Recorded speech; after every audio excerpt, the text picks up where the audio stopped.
بسم اللہ الرحمن الرحیم۔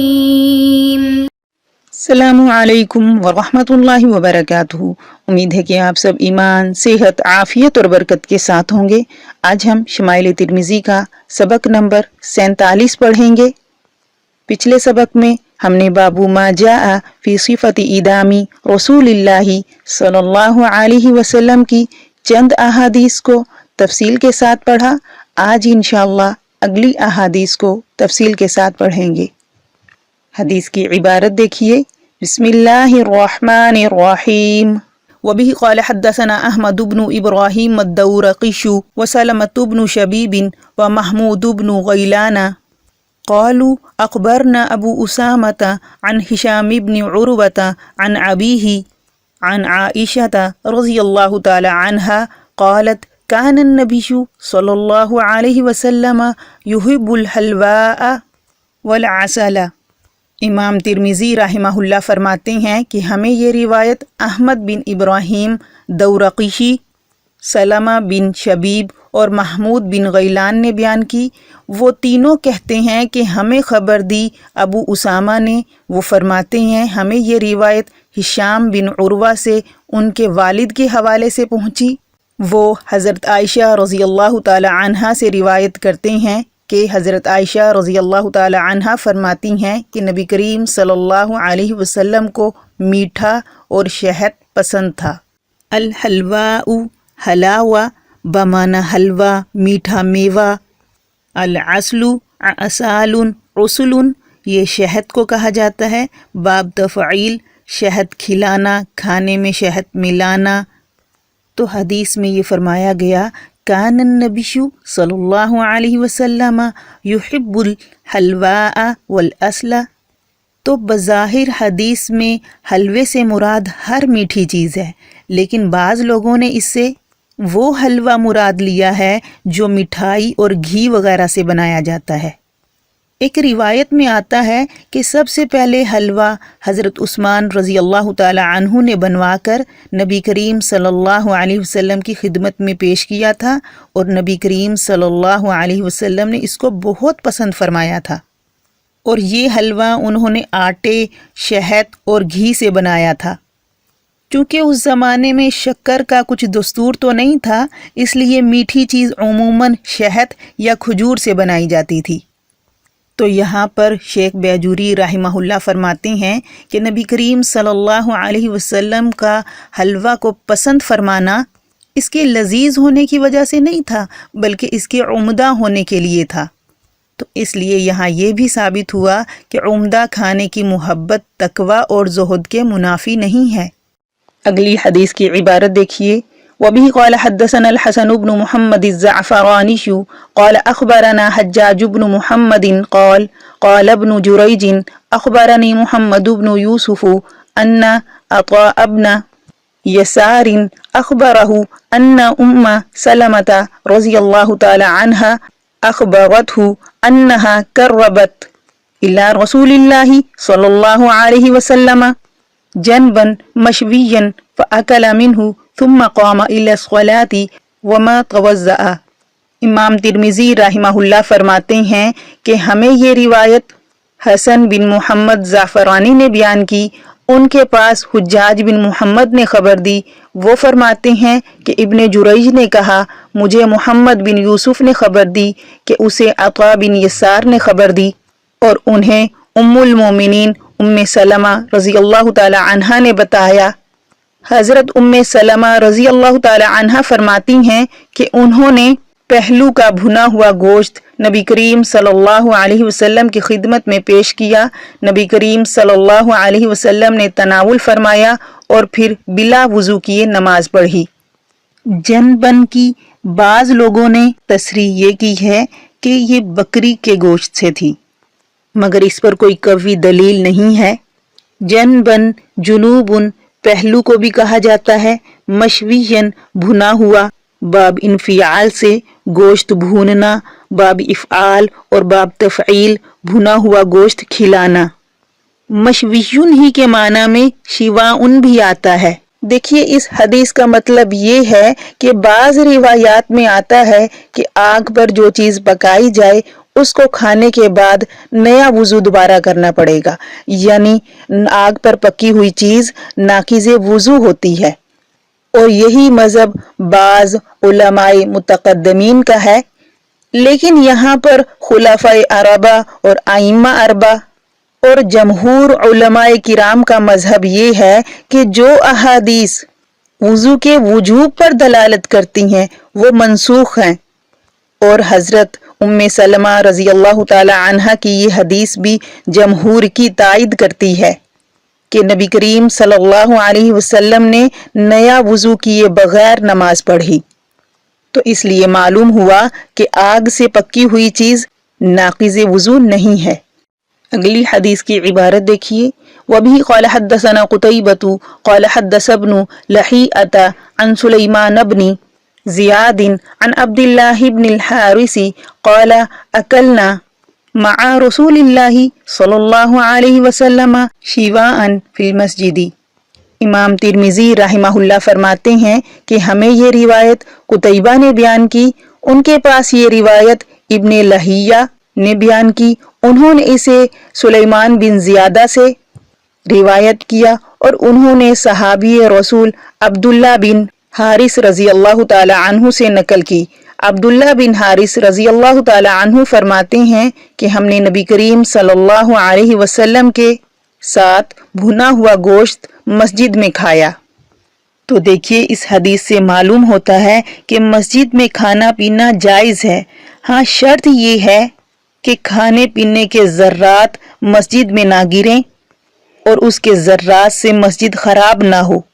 اگر مسجد خراب ہونے کا اندیشہ ہو تو پھر مکروہ ہوگا، اور یہ بھی ممکن ہو سکتا ہے کہ یہ حالت اعتکاف کا ذکر ہو کہ نبی کریم صلی اللہ علیہ وسلم کا معمول ہر سال اعتکاف کرنے کا تھا، اور اس صورت میں مسجد میں کھانا پینا کیا ہو۔ تو خلاصہ یہ ہے کہ مسجد میں کھانا جائز ہے، مگر اس کو عادت نہیں بنا لینا چاہیے۔ اور یہاں پر یہ جو کہا جا رہا ہے اکلنا مع رسول اللہ صلی اللہ علیہ وسلم شواءً فی المسجد، کہ ہم نے نبی کریم صلی اللہ علیہ وسلم کے ساتھ بھنا ہوا گوشت مسجد میں کھایا، تو یہاں پر گوشت بطور سالن کے روٹی کے ساتھ کھایا جانا مراد ہے، یعنی بھنا ہوا گوشت روٹی کے ساتھ کھایا۔ اگلی حدیث کی عبارت دیکھیے، وَبِهِ قَالَ حَدَّثَنَا مَحْمُودُ بْنُ غَيْلَانَ قَالَ أَنْبَأَنَا وَكِيعٌ قَالَ حَدَّثَنَا مِسْعَرٌ عَنْ أَبِي صَخْرَةَ جَامِعِ بْنِ شَدَّادٍ عَنِ الْمُغِيرَةِ بْنِ عبد الله عن المغيرة بن شعبة قال زفت مع رسول الله صلى الله عليه وسلم ذات ليلة فأوتي بجنب مشوش ثم أخذ الشفرة فجعل يهز لي بها منه قال فجاء بلال يؤذنه بالصلاة فألقى الشفرة فقال ما له تربت يداه قال وكان شاربه قد وفى فقال له أكسه لك على سواك أو كسه على سواك۔ امام ترمذی رحمہ اللہ بیان کرتے ہیں کہ ہمیں یہ روایت محمود بن غیلان نے بیان کی، وہ فرماتے ہیں کہ ہمیں اس کی خبر وکیع نے دی، وہ فرماتے ہیں کہ ہمیں اسے مسعر نے ابی صخرہ جامع بن شداد کے واسطے سے بیان کی، انہوں نے یہ روایت مغیرہ بن عبداللہ سے اور انہوں نے مغیرہ بن شعبہ رضی اللہ تعالی عنہ سے روایت کی۔ مغیرہ بن شعبہ رضی اللہ تعالی عنہ فرماتے ہیں کہ میں ایک رات نبی کریم صلی اللہ علیہ وسلم کے ساتھ مہمان ہوا، کھانے میں ایک پہلو بھنا ہوا لایا گیا، نبی کریم صلی اللہ علیہ وسلم چاقو لے کر اس میں سے کاٹ کاٹ کر مجھے عطا فرما رہے تھے۔ اسی دوران میں حضرت بلال رضی اللہ تعالی عنہ نے آ کر نماز کی تیاری کی اطلاع دی، نبی کریم صلی اللہ علیہ وسلم نے ارشاد فرمایا کہ خاک آلود ہوں اس کے دونوں ہاتھ۔ کیا ہوا اس کو کہ ایسے موقع پر خبر کی اور پھر چھری رکھ کر نماز کے لیے تشریف لے گئے۔ مغیرہ رضی اللہ تعالی عنہ فرماتے ہیں کہ دوسری بات میرے ساتھ یہ پیش آئی کہ میری